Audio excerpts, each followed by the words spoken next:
Welcome back to another Film Geek movie review. Today, after the old day job, I am off to check out the new film September 5th. So what is the plot of this movie?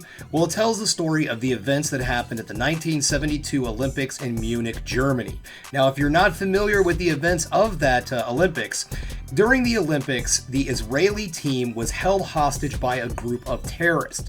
Now, this movie doesn't necessarily tell that story.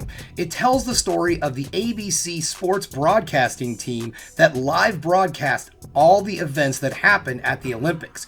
This was actually a very special Olympics for ABC because it was the first time that they were going to be broadcast by satellite simultaneously as everything was happening. Beforehand, you would have to film it, process the film, and so on and so forth before you could put it out on television. So this was the first time that live TV was ever shown via satellite, and it just so happened that this terrorist attack happened during that event. So this movie tells the story of the ABC broadcast team and all of the events that happened during that broadcast. And to be perfectly honest, guys, I am actually really intrigued to see this movie. I am a bit of a journalist nut. At one point in time, I was really considering getting into journalism as a career. I was am a mass media college degree holder, but that is not what I ended up doing in life. But that's totally okay because I'm doing it now for you on my own terms, which I like a lot. So I'm a little biased. I'm going into this film as kind of a journalism junkie, but it still looks like it's going to be a really solid drama. So you know what? It is enough of me sitting here yammering on because first off, I got to get to the old day job, and then I'm off to check out September 5th.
Welcome back. Just getting home, and guys, I really enjoyed this movie.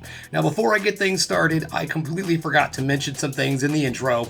Number one, this film is directed by Tim Philbin, and it's starring Peter Sarsgaard and John Magaro. That's going to become important here in a moment when I start showering this film with praise. So let's get this started, shall we? Now, normally I do negatives, positives. I don't really find a lot of negatives in this film. This movie entertained me from beginning to end. There was not a moment in this film that I was sitting waiting for this movie to get over or I wasn't entertained. This is one nail-biting, edge-of-your-seat, suspense-style thriller. Now, here's the thing. Yes, this is a historical drama. There are real events in this film, so some people may already know exactly how this movie is going to end, but what we don't know was everything that was going on in that production booth when all of this was happening and being filmed live. And guys, let me tell you, the tension was so thick you could cut it with a knife.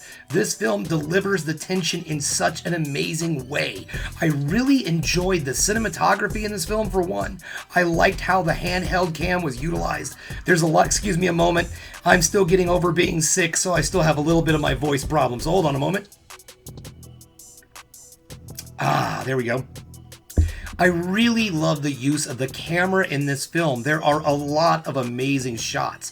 The director went with a handheld cam for a lot of the film. And what I liked about using the handheld cam was it gave the camera kind of a floatiness to it. Not shaky cam by any means, but it gave the feeling like we, the viewer, were there with these people during everything that's going on. Like we were standing there just kind of looking around, bopping around, listening, trying to pay attention. The camera also does those tricks where it will turn like this and do like the full shot that gives again the illusion that we are there watching the events with everyone while they're happening, and I absolutely loved it.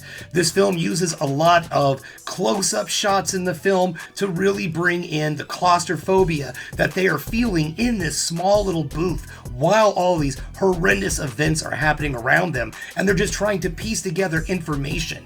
The other thing that I absolutely loved about this movie, if you are a journalism nut, this is definitely a movie that you're going to want to see, because it really goes into the inner workings of how things happened back in that time period and how newscast was done. There were a lot of things that I was sitting there watching and it just made me feel like the Dark Ages. Like, holy cow. I mean, this movie, or these events happened just a couple of years before I was born, and it seems like a completely different world in this film. There's all sorts of neat things that the people in this movie have to do on the fly in order to keep the broadcast going, and I love that they brought all of those mechanics into this film. Also, this movie dives into some really great ideas of what media ethics are. That was one of my favorite classes, actually. Media ethics. There's a point where things are brought up about, is this something that we should show live? Do people need to see something like this? What about the families of the people that are in there? The hostages? What about them? What if we show something absolutely horrendous? Are we going to get in trouble with the FCC? And all of these questions are in this film, and it brings together some really great morality that is brought into the media and things that we, the viewers, don't necessarily see all of the time. The acting in this film is also outstanding. For God's sake, someone hand Peter Sarsgaard a freaking Academy Award. I have seen him in 2 movies this year, and he has delivered outstanding, career-defining performances in both of those movies. Earlier in the year, I saw him in the movie Coup, and now here we are in September 5th, and he was, again, absolutely outstanding. And that's not to say that Joe Magaro is not good in this film. He also has a career-defining performance, and another person that needs to be handed Best Supporting Actor or Best Actor. Both of them are on screen about the same amount of time, so it's kind of hard to tell who necessarily the lead was in this, but both of them are absolutely outstanding. And the pacing in this film is mind-boggling. This movie is only about an hour and a half long, and it tells its entire story, gets everything out to you very coherently and efficiently. This movie does not waste time. It is only going to be around for a little bit, and it needs to deliver its story, and it does it. It fulfills its every need in just that short hour and a half. So don't give me crap that you can't pull off a 90-minute movie when I just saw one that blew my goddamn mind. You can do it, Hollywood. It's completely possible. So listen, look and learn from this film and figure out how to do storytelling like that. Get everything nice and tight in a nice little package, because that's what people want. No one wants to sit around in a movie theater for 4 freaking hours just to get really cool cinematography and neato shots and things of that sort. They want to see a coherent story from beginning to end that hits every beat, that keeps you wanting more by the end. Well, I mean, you don't really want more in the end of this film, but you know what I'm trying to say. Anyways, guys, this movie is an extremely solid. Get out there, support this film, see it in theaters when it comes out this weekend. I mean, really, there's not a lot of competition coming out. I have not seen Craven. Don't get me wrong. I'm completely going off of the past Sony Spider-Man movies. I think if I was standing in line and I was looking up at the marquee and I saw Craven in September 5th, I think I'd go September 5th. That is just my opinion. All right, guys, thanks again for checking out the old Film Geek. If you liked what you saw here today, go ahead and subscribe to the channel, ring that bell for notifications, and give me the old thumbs up so I know you like what you're seeing.